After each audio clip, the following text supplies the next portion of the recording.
You ever look back on your life and see a choice you made? Maybe a small one, something that seemed insignificant at the time, but it just kept echoing, defining everything that came after? Well, today we're diving into two incredible true stories just like that. One about a split-second decision, the other about a lifelong commitment. And they both reveal this powerful psychological tool for understanding our own lives. Let's get right into it. Imagine saying that to your best friend. Just a joke, right? Some dark humor between pals who are exhausted on a grueling tour. Now, imagine that just a few hours later, their plane actually does crash. And you were supposed to be on it, but you're the one who survived.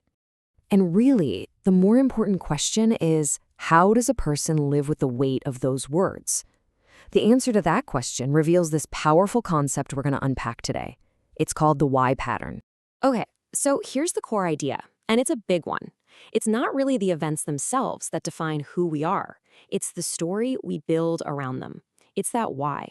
That's what gives our joy its meaning and our trauma its power. Let's see exactly how this plays out in our first story. So, our first case study, it takes us way back to one of the most infamous tragedies in music history. It's a story about kindness, a fateful joke, and the absolutely crushing guilt that came after. So, the conditions on this tour were just brutal.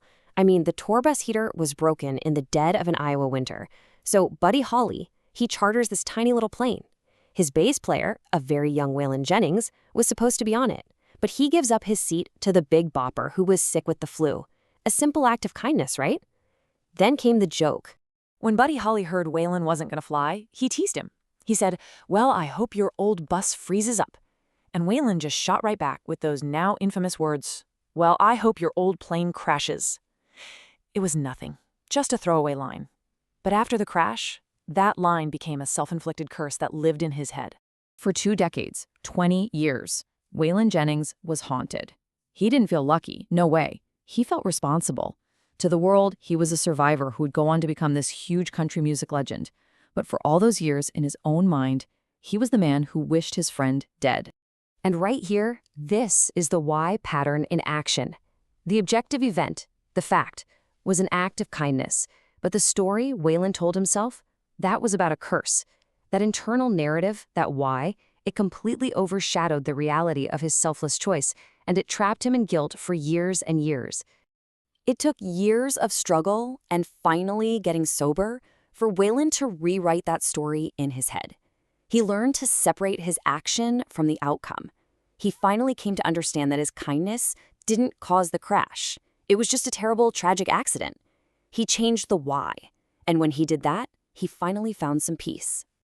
Okay, so now let's pivot. Let's shift gears from a story of tragic guilt to a completely different one. This is a kind of paradoxical story of love, family, and a commitment that defied every single convention you can think of. All right, so meet Al Pacino and Beverly D'Angelo. Now, in Hollywood, relationships are so often defined by contracts. Marriage certificates, divorce papers, the whole shebang. But their story asks this really fascinating question. What if the strongest bond isn't the one you sign, but the one you choose, every single day?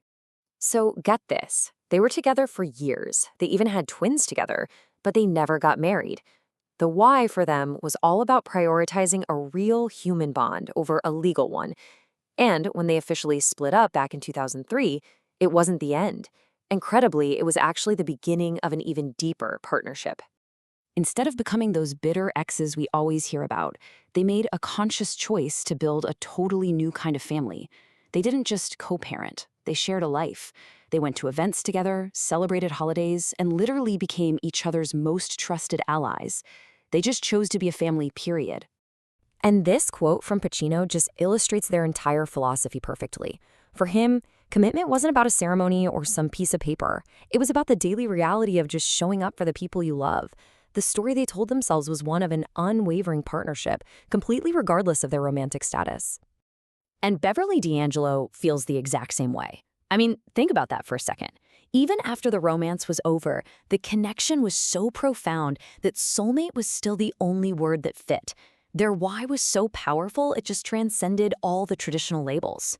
So, what happens when we put these two incredibly different stories side by side? What can we learn from them? Well, it all comes back to the power of the narratives we choose for ourselves. When you look at them like this, the pattern just becomes crystal clear. For Waylon, the story he told himself turned a moment of pure kindness into a 2-decade prison of guilt. For Pacino and D'Angelo, the story they chose created this unbreakable partnership that completely outlasted romance.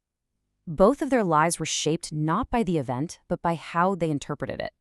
And that right there, that is the crucial takeaway. The why pattern shows us that we are the authors of our own emotional lives.